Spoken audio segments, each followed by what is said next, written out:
Nombre: Jesús de Nazaret. Edad: 33 años. Origen judío, profesión: carpintero. Se le acusa de predicar la verdad,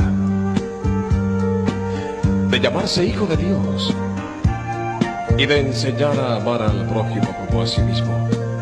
Recompensa: salvación y vida eterna. Si lo encuentras, sigue sus pasos.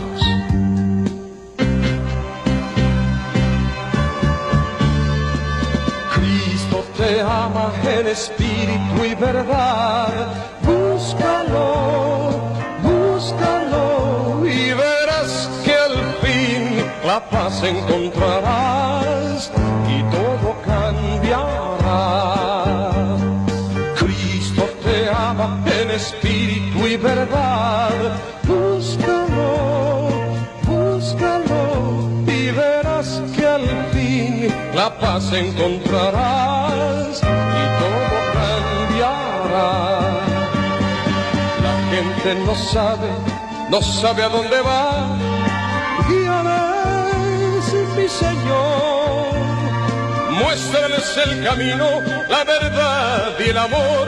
Escucha aquel que clama su perdón. Solo tú nos puedes ayudar, tocando nuestro pobre corazón, para poder sentir la necesidad de creer en ti, Señor.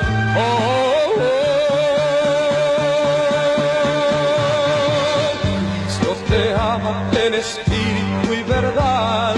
Búscalo, búscalo y verás que al fin la paz encontrarás y todo cambiará. Cristo te ama en espíritu y verdad.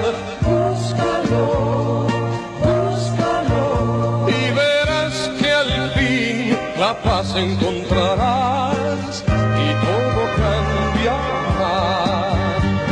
La gente no sabe a dónde va, y guíales, mi Señor. Muéstrales el camino, la verdad y el amor. Escucha aquel que clama su perdón. Oh, oh, oh. Cristo te ama en espíritu y verdad. Búscalo, búscalo y verás que al fin la paz encontrarás.